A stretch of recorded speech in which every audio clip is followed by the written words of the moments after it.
Hello there. I'm Mark Hedges. I'm a senior lecturer at the Department of Digital Humanities at King's College London, and I'm also the programme coordinator for the International MA in Digital Curation, which I'm going to be talking about this afternoon. Well, now, in fact, this afternoon.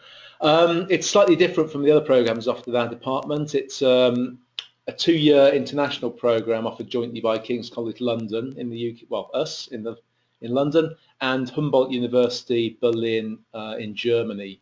The students stay for 1 year at each institution. Specifically, they study first at a year at the Berlin School of Library and Information Science at Humboldt, and then a year in the Department of Digital Humanities at King's. It's a relatively new program, so the first cohort of students are studying in Berlin at the moment this year. It does have a build on existing programs at the two institutions involved, namely the programs in Library and Information Science at Humboldt and the MA in Digital Asset and Media Management here at King's. Okay, this is a quick overview. First, I'm going to talk about the contemporary relevance of the MA, then a sort of summary of the structure.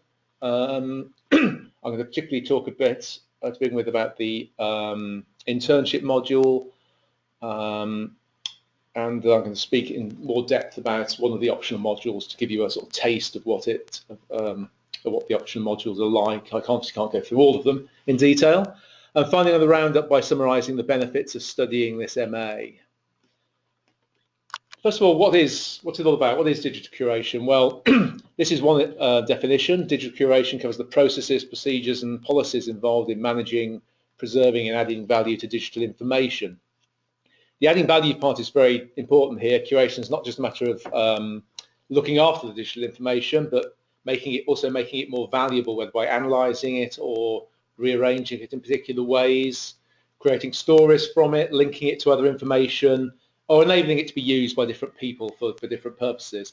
It's also important to realise many of the core skills which are required for effective digital curation don't all fall within the term digital curation as narrowly conceived. They include various skills such as management, communication, use of social media, and marketing, digital marketing strategies. So this leads into our second, well, not definition, but quotation here. Digital curation is a multi-skilled profession with a key role to play in a wide range of market sectors, and this is something we explicitly recognise in the structure of our MA. Of course, the MA is applicable in professional domains that are traditionally associated with the management of information, such as museums and galleries, libraries, archives, and the broad landscape of digital heritage, cultural heritage and memory organisations. But it's by no means limited to these domains. It's relevant for work in a broad range of market sectors, as we can see from these examples: the BBC, media, publishing, and online marketing, for example.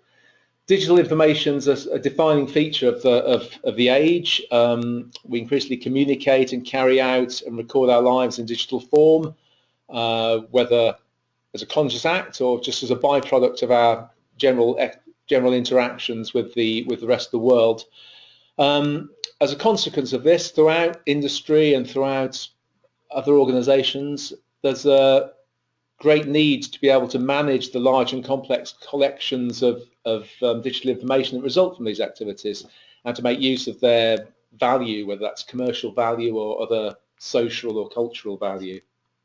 So our MA programme aims to provide students with the combination of both the theoretical knowledge and also the practical training they need to carry out these curation activities across various sectors, in this very broad sense of curate that we've looked at. Now, that's the overall structure.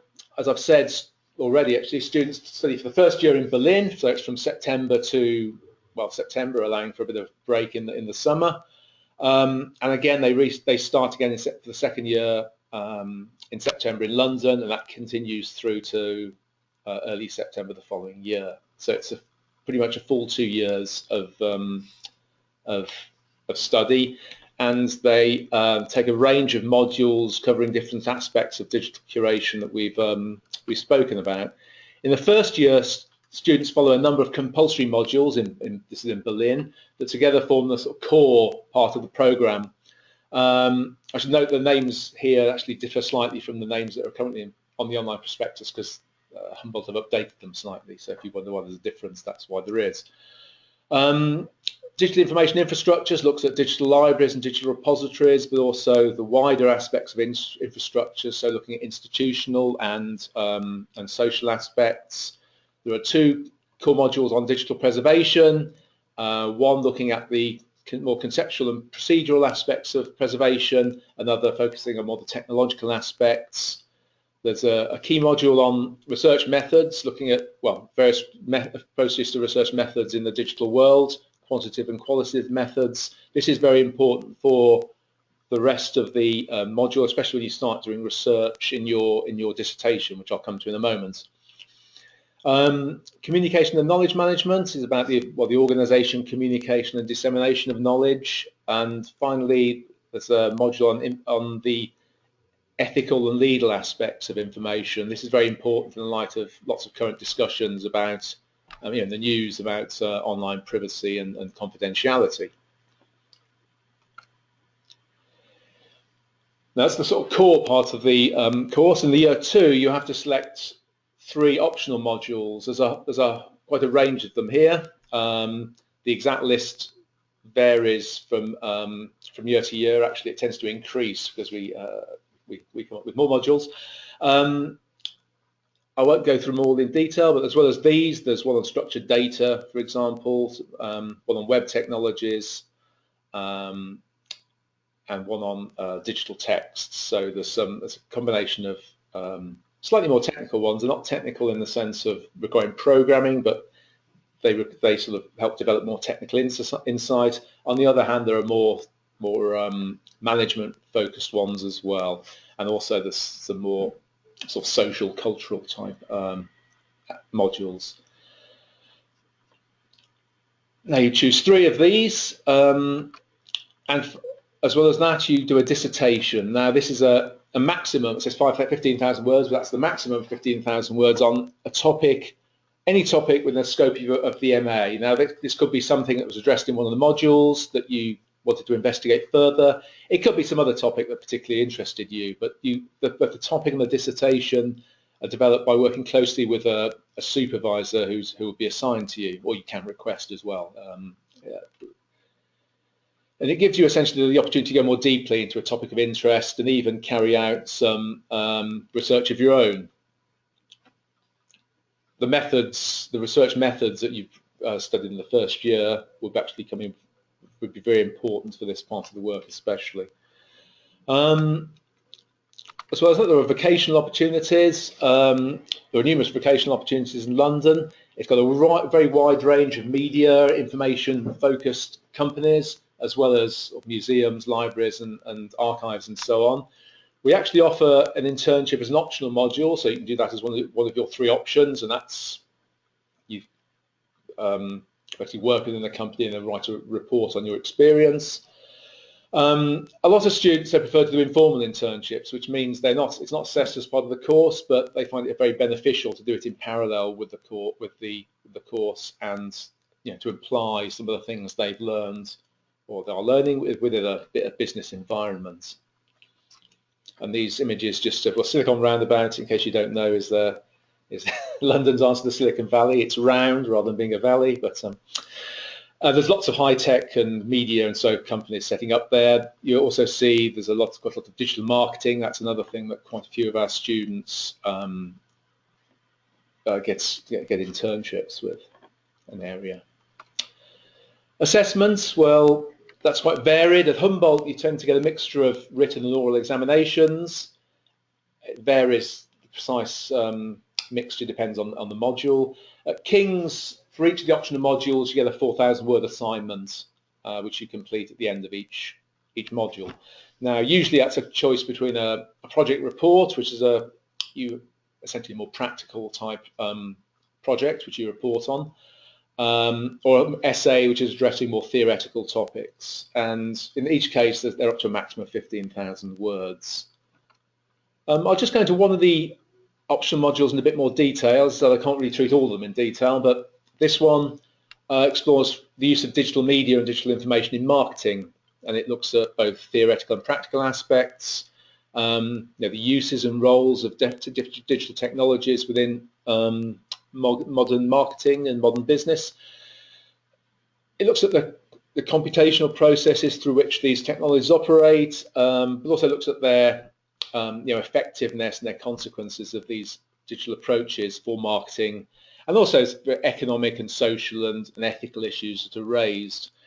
This isn't actually a purely marketing module. It's not a complete guide to marketing because we're not doing a marketing MA. So it's more, it addresses marketing from the viewpoint of digital information. So you might say it looks at the question, how is the marketing world changed by the growth of the digital environment? It regards marketing as a more of a sort of testing ground for practices and theories around digital information and digital methods.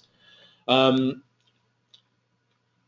are various, each week we'll address one of these these various example topics for a mixture of a 1 hour lecture followed by a 1 hour seminar or practical session. Whether it's a sort of discussion seminar or a practical really depends on the topic.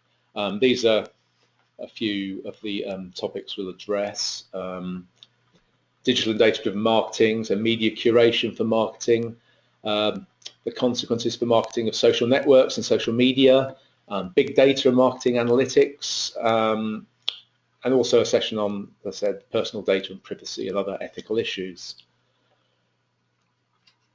I'll just give an example of one sort of class activity, one of the exercises we do. So this is a group exercise for the week looking at social networks and marketing. So as you probably know, you've probably used Twitter. Twitter conversations create networks with identifiable structures as people reply to each other, mention one another in tweets and so on. And the structure of these depends very much on the nature of the conversation, the people involved. So in this exercise, the students split them into groups, and they look at a number of general patterns that crop up in Twitter. And these are, you see here, a couple of them. I actually have about 6 for the exercise. And they try and answer in groups the questions, what do these social media patterns represent? How did they come to look like that? And what does this tell us about the nature of the conversation? And what would the consequences of this be for marketing? After the groups have discussed among themselves, they come back, they present back to in terms of the rest of the practical group. And then this leads in terms of further discussion. So we sort of investigate the theoretical topics which we've covered in a lecture in a more practical exercise. A quick look at where our students may go to after they finish their studies. Well, as I said, this is a new MA, so it doesn't actually yet have any ex-students. So I'm kind of extrapolating from our related one-year program in digital asset media management, which overlaps with the MA in digital curation to some extent. The MA can lead to careers in a range of organisations and companies which are concerned with the curation of digital information. As I said, there's the cultural and memory sectors, but beyond that, media and content industries, in particular publishing, TV, film, advertising, marketing, the representatives of these sort of organisations, many of these companies within London. Government and law, healthcare and pharmacology are big ones as well. There's a growing field of biocuration, for example, which is the curation of digital biological information, health information. There are also, on the research side, research institutions, so managing research data, for example. In short, just for any organisation or business that relies on significant amounts of digital information can be a setting for a digital curation activity. And these days, this includes almost any, let's face it, organisation or business. Actually, some of our students do go on to do further research within the department's PhD program as well. So if that's something that interests you, then that was another possible avenue. So finally, what are the benefits, particularly in studying studying this MA?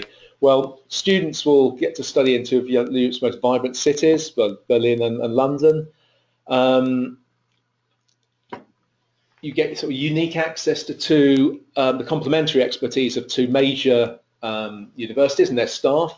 Humboldt is the main higher education institution in Germany to teach information science, while King's is a sort of leading institution for digital asset management and learning out the the intellectual and technical exploitation of digital resources. In each case, you'll be taught by staff with up to the minute knowledge of these subject areas. The locations themselves have students to have experience a wide variety of different cultures and have access to some of the greatest cultural and arts institutions in the world. Both King's and Humboldt have many links with such institutions, and there's consequently potential for internship opportunities. Both cities, I reiterate, also have extensive media and other information-rich industries. So again, there's many opportunities for internships and employment. So to sum up, employers across the board in many different industries are looking for professionals who are able to curate their valuable digital information, to manage it and enable them to get the best value out of it that they can. This MA aims to equip students with precisely that combination of the theoretical background and practical knowledge they need to undertake this sort of curation activity. The first cohort's in Berlin now, but our department's associated MA programs have a very high employment rate for their graduates, so that's a plus point. Anything else comes to your mind, feel free to email me on this email address.